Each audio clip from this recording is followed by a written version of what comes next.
군대에서 훈련을 받을 때 교관들이 훈련병들에게 자주 복창시켰던 구호가 있었어요. 훈련 중에 땀 한 방울이 전투에서 흘리는 피 한 방울이다. 이런 말로 기억이 되는데요.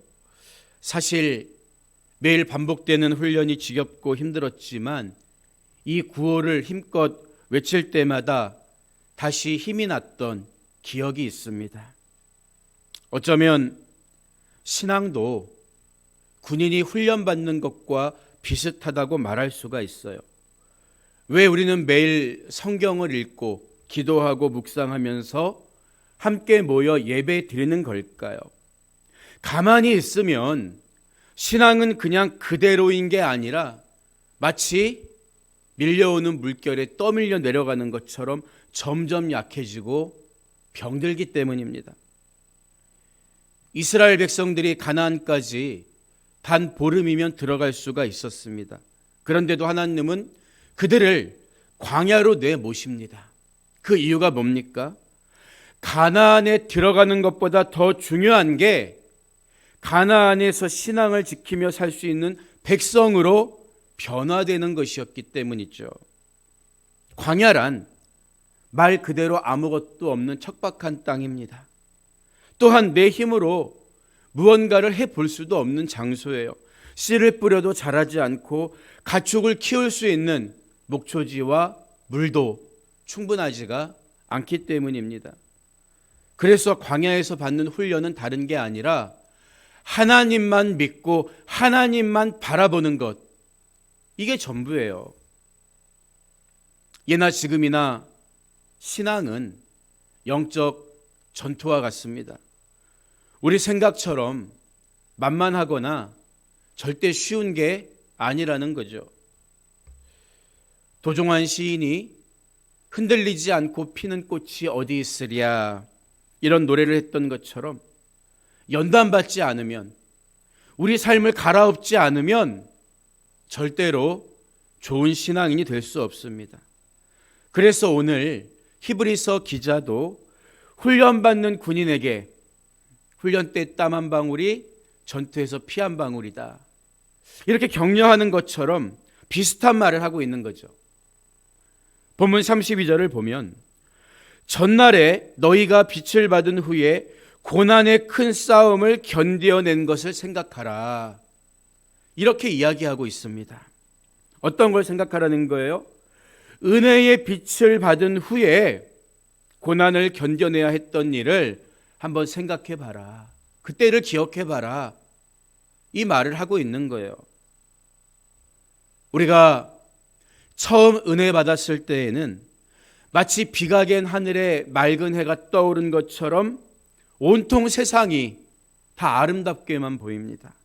모든 게 사랑스러워 보이고요, 어떤 말을 들어도 다 소화시킬 수 있을 것만 같아요. 하지만 우리 앞엔 쉴만한 푸른 초장만 놓여 있는 것이 아니라 사망의 음침한 골짜기도 때때로 다가옵니다. 내가 생각하고 기대했던 것과 정반대로 세상이 흘러갈 때가 있다는 거예요. 그래서 마음의 두려움과 불신의 싹이 불쑥불쑥 돋아나기도 하죠. 그때 다시 말씀을 붙들고 은혜를 구하면서 견뎌냈던 일들, 그게 우리 신앙에 근육을 자라게 하는, 살을 붙여주는 훈련과도 같다는 거죠. 그걸 생각하면서 우리는 문제를 만나도 좌절하거나 낙심하지 않고 또다시 앞으로 나아갈 수가 있는 것입니다. 광야 40년의 여정을 마치고 모세가 신명기에서 백성들에게 설교하면서 강조하는 것도 그래서 크게 두 가지죠. 하나는 하나님 말씀을 잘 지켜라, 순종하라는 거예요. 또 한 가지가 기억하라. 오늘 읽은 히브리서 본문과 연관지어서 보면 생각하라, 기억하고 생각하라, 이 이야기입니다. 너를 낮추시며 너를 줄이게 하시며 또 너도 알지 못하며 내 조상들도 알지 못하던 만나를 내게 먹이신 것은 사람이 떡으로만 사는 것이 아니요 여호와의 입에서 나오는 모든 말씀으로 사는 줄을 내가 알게 하려 하심이라. 이렇게 설교하잖아요. 그러니까 떡도 없고 물도 없는 광야를 지나온 것은 40년 동안 죽지 않고 살 수 있었던 것은 전적으로 하나님의 은혜였음을 기억하라, 생각하라는 거예요. 우리도 마찬가지입니다. 우리가 문제를 만났을 때, 어려움을 만났을 때 우리 마음에 불쑥 하나님을 원망하는 불신의 마음이 자리 잡을 수 있어요. 그러나 마음을 가다듬고 먼저 돌이켜봐야 하는 게 뭡니까? 지난날 어려운 순간마다, 문제 때마다, 고비고비 때마다 날 지키시고 여기까지 에베네셀로 인도하신 하나님의 손길이라는 거예요. 하나님은 지금도 시퍼렇게 살아계십니다. 어떤 문제와 시련이 또 닥쳐온다고 해도 하나님은 나의 고통을 외면하지 않으시며 지난날 그랬듯이 나와 함께 계시고 나를 도우실 것입니다. 문제는 광야와 같은 이 땅을 사는 동안에 그 문제와 시련이 계속 반복된다는 거예요. 그래서 신앙에는 졸업이 없다, 이런 말도 하는 거겠죠. 어제 승리했어도, 어제 경험한 간증이 있어도 오늘 또 문제가 생길 수 있는 거예요. 그렇기 때문에 우리에겐 어제 믿은 믿음이 아니라 지금 꺼내어 보일 수 있는 싱싱한 믿음이 필요한 것입니다. 지난날 나를 도우셨던, 나와 함께 동행하셨던 그 하나님을 기억하면서 지금도 간절히 기도하고 그분을 의지해야 하는 거예요.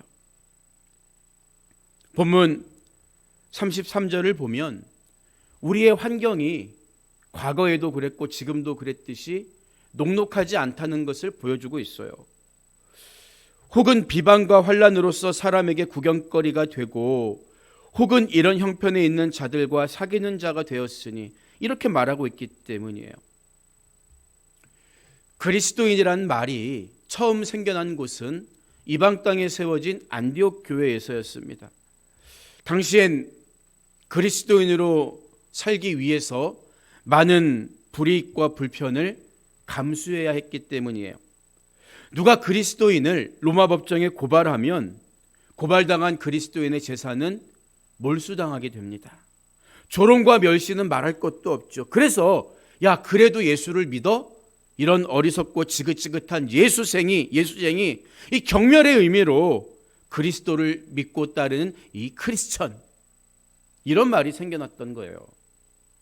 이처럼 복음을 믿는 사람들, 그리스도인들은 남들에게 구경거리가 되기도 하고 구경거리가 되는 사람들끼리만 친구가 되었다는 거예요.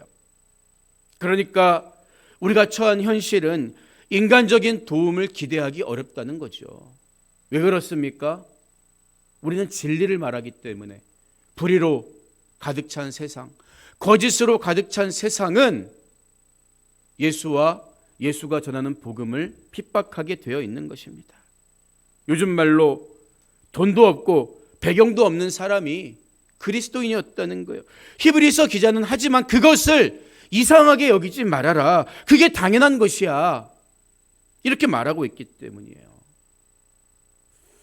우리에게는 썩지 않을 진정한 소망이 있기 때문입니다. 이어지는 34절을 보면 너희가 갇힌 자를 동정하고 너희 소유를 빼앗기는 것도 기쁘게 당한 것은 더 낫고 영구한 소유가 있는 줄 알미라, 이렇게 이야기하잖아요. 내가 잡혀가지 않으면 다른 형제 자매가 끌려가고 서로가 서로를 불쌍히 여길 수밖에 없는 처지였다는 거예요. 히브리서를 읽고 있는 독자들의 현실이, 재산을 빼앗겨도 어디 하소연할 데가 없습니다. 그래서 그나마 박해가 덜한 로마가 인정한 유대교로 돌아가려는 사람들이 적지 않게 생겨났던 거예요.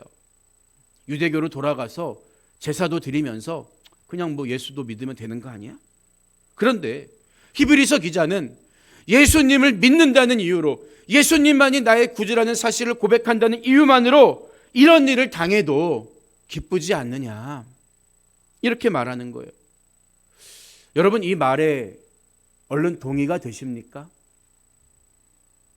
우리 생각에는 예수님을 잘 믿고 이런 일도 안 생기는 게 더 좋잖아요. 무슨 칭찬까지는 아니더라도 남들에게 저 사람 참 괜찮아, 존중받고, 또 아주 큰 거부가 되지는 못할지라도 조금씩 모아서 남에게 사기당하지 않고 남부럽게 살면 좋잖아요. 그런데 예수님을 그리스도라고 고백한다는 이유만으로 잡혀가다 못해 재산도 다 빼앗겼는데 그것을 기쁘게 당한다? 잘 이해가 되지 않습니다. 영화나 드라마를 보면 갑자기 검찰이 사무실에 압수수색을 들이닥치는 경우가 종종 나오죠.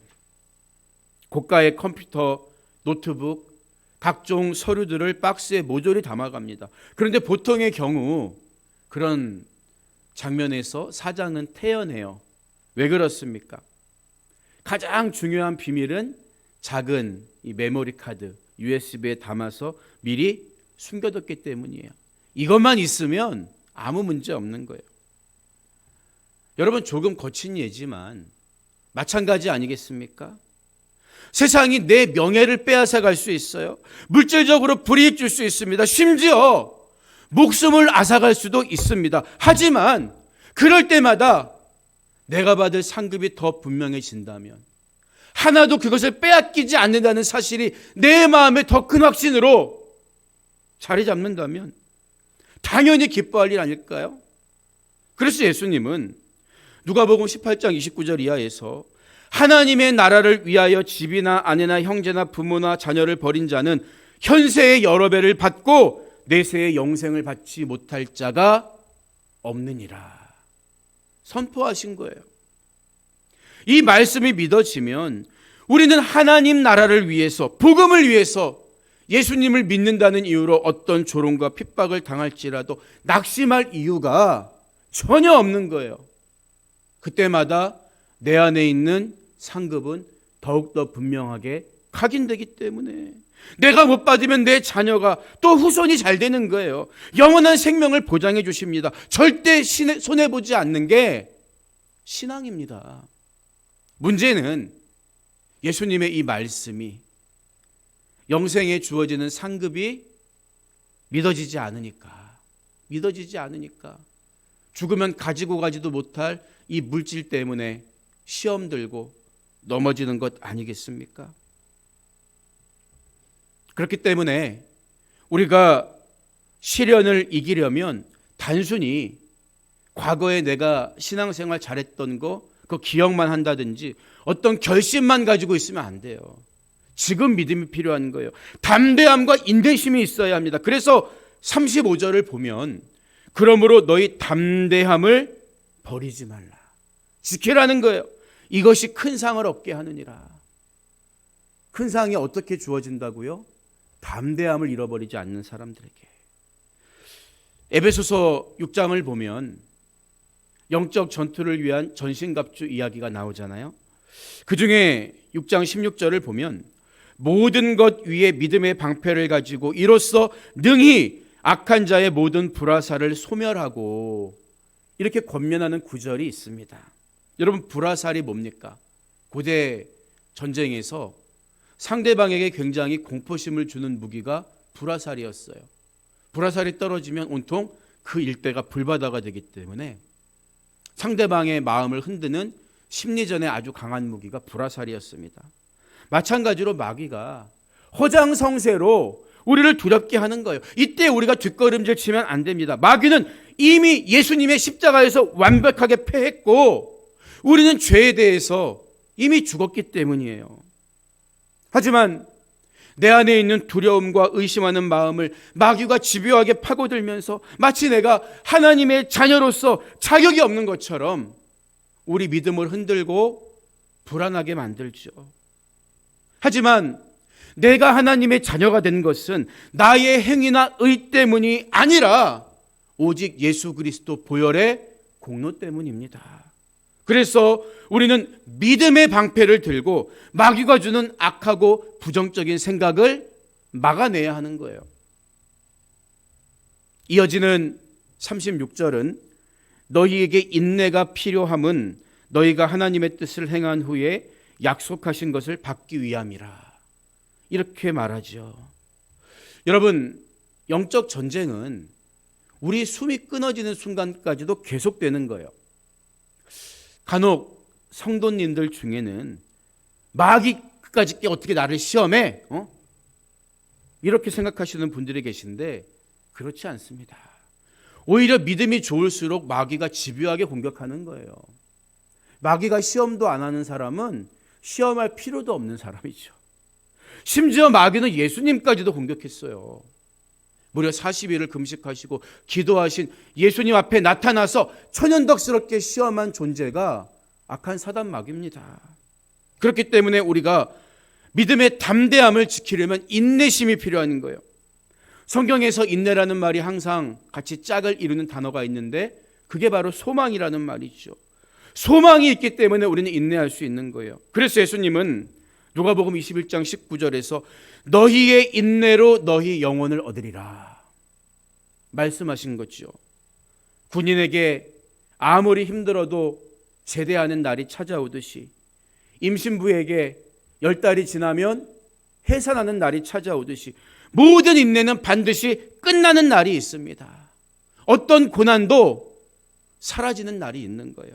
그것이 곧 우리의 소망이기도 합니다. 그래서 37절은 잠깐 후면 오시리가 오시리니 지체하지 아니하시리라 권면하고 있는 거예요. 인내하면 고난은 잠깐이야. 하지만 영생은 영원해. 다시 오실 주님 앞에 부끄럽지 않은 믿음과 인내로 항상 준비하면서 살아가야 한다는 거죠. 그래서 히브리서 기자는 구약의 하박국서 2장 말씀을 인용하면서 나의 의인은 믿음으로 말미암아 살리라. 또한 뒤로 물러가면 내 마음이 그를 기뻐하지 아니하리라 하셨느니라 말하고 있는 거예요. 하나님은 하박국 선지자에게 의인은 그의 믿음으로 말미암아 살리라고 하셨는데 우리는 이 말씀을 어떤 배경에서 어떤 의미로 하셨는가를 잘 이해할 필요가 있습니다. 여러분은 이 세상이 평등하다고 생각하시나요? 왜 세상에는 악인이 선인보다 잘 먹고 잘 사는 경우가 있을까요? 더 그런 것 같잖아요. 하박국 선지자 역시 이것을 이해할 수가 없었습니다.